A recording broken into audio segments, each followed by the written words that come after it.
762, présenté par Monsieur Corbière. Oui, mes chers collègues, merci Madame la Présidente.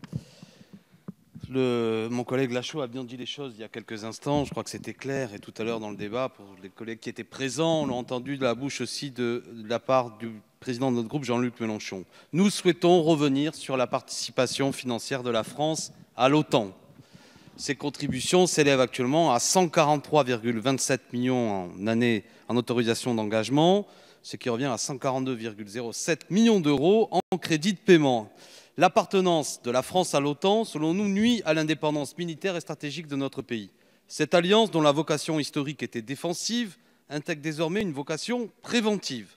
Et ici, le poids des mots est immense. C'est à ce titre préventif, je le mets bien sûr entre guillemets, que les États-Unis ont organisé l'intervention militaire en Irak, ne vous en déplaise, qui a conduit à la situation désastreuse que nous connaissons aujourd'hui. En outre, l'extension géographique de l'OTAN, qui intègre désormais près de 30 pays et s'étend jusqu'en Europe de l'Est, témoigne de la volonté des États-Unis de constituer un bloc militaire servant d'instrument de rapport de force face au reste du monde et notamment face à la Russie. Qu'allons-nous donc faire dans cette galère? Nous refusons de souscrire à cette stratégie belliciste et atlantiste et souhaitons réaffirmer l'indépendance stratégique de la France en matière de politique étrangère en permettant l'accélération d'un programme d'armement essentiel à notre souveraineté militaire. C'est pourquoi cet amendement propose de supprimer les contributions françaises au fonctionnement de l'OTAN pour le bénéfice des grands programmes d'armement tels le programme Scorpion ou celui de l'A400M. Je vous remercie. Merci Monsieur le député. Monsieur le rapporteur, pour l'avis de la Commission. Oui, merci. Simplement rappeler que la Commission des finances n'ayant pas été saisie de cet amendement et des suivants, c'est à mon nom propre et celui de mon collègue Cornu-Gentile que nous interviendrons. Donc en ce qui concerne cet amendement sur le 762, c'est simplement rappeler la volonté de la France d'augmenter son effort de défense et d'avoir un rôle croissant à jouer au sein de l'OTAN dans les années à venir. D'un point de vue stratégique, il ne serait pas cohérent de remettre en cause les contributions de la France à l'OTAN. Par ailleurs, sur la demande au niveau du bénéfice du programme Scorpion, cette intervention est présente et nécessaire puisque nous passons de 100 millions d'euros à 1 milliard d'euros. Et quant à la cadence de livraison, il est fixé. Il n'y a plus lieu de bouleverser, sauf à augmenter le nombre d'appareils recommandés. C'est dès lors un avis défavorable. Merci, Monsieur le rapporteur. Quel est l'avis du gouvernement, Madame la Ministre? Madame la Présidente, comme cela a été indiqué par le rapporteur à l'instant, cet amendement donc, propose de réaffecter 143 millions d'euros destinés à la participation de la France au budget de l'OTAN et de redéployer ces crédits soit au profit du programme A400M, soit au profit du programme Scorpion. Et je n'y suis pas favorable puisque la France a décidé de réadhérer en 2009 aux structures de commandement intégrées de l'OTAN. Et par cet engagement, le ministère des Armées participe pleinement à l'ensemble des structures et budgets de cette organisation. Alors, mettre fin à ces subventions remettrait en cause ces engagements et ce n'est pas le lieu, dans le cadre d'un projet de loi de finances, de rediscuter de ces décisions majeures que notre pays a prises.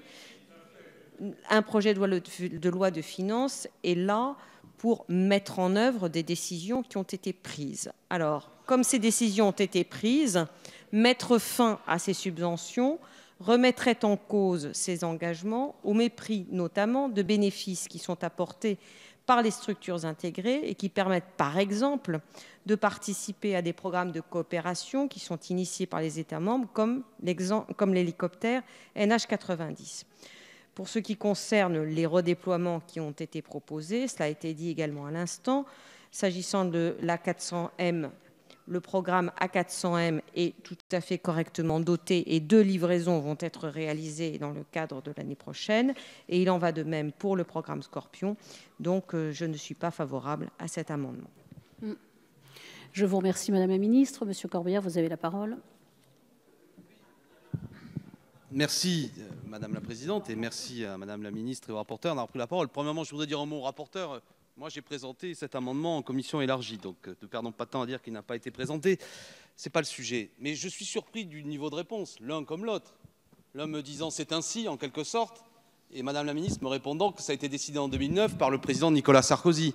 Mais sachez qu'ici, c'est à la représentation nationale. Et même quand le président Sarkozy avait pris cette décision, ça n'a jamais été discuté. Donc je pose la question, quand on en discute, discutons-en, mettons cela à l'ordre du jour. Et c'est à nous de prendre la décision. Faut-il ou non participer à l'OTAN? Pour quelles raisons? Vous avez le droit de penser oui, mais discutons-en. Vous ne pouvez pas nous répondre uniquement par argument d'autorité parce que Nicolas Sarkozy l'a décidé en 2009. C'est tout de même une façon, me semble-t-il, de rabaisser notre rôle. Nous devons en discuter. Si vous défendez le fait qu'il faut y participer, eh bien soit. Mais ce sera ici qu'il faut prendre la décision. Et je trouve assez incroyable que les parlementaires que nous sommes n'ont qu'à répondre le fait que, en quelque sorte, circuler, il n'y a rien à voir. C'est une décision lourde qui nous engage, qui a un sens stratégique, politique. Tout de même, je suis, Madame la Ministre, excusez-moi de ce ton un peu courroucé, mais surpris qu'une décision aussi lourde, en quelque sorte, vous balayez d'un revers de main en disant le président Sarkozy a pris la décision, les députés que nous sommes n'ont plus à se prononcer là-dessus. Eh bien, souffrez du fait que nous voulons à nouveau en débattre, parce que précisément, jamais la représentation nationale n'en a débattu. Je vous remercie. Donc nous allons mettre au vote cet amendement numéro 762 qui a reçu un avis défavorable de Monsieur le rapporteur, un avis défavorable du gouvernement. Qui est pour? Qui est contre? Cet amendement n'est pas adopté.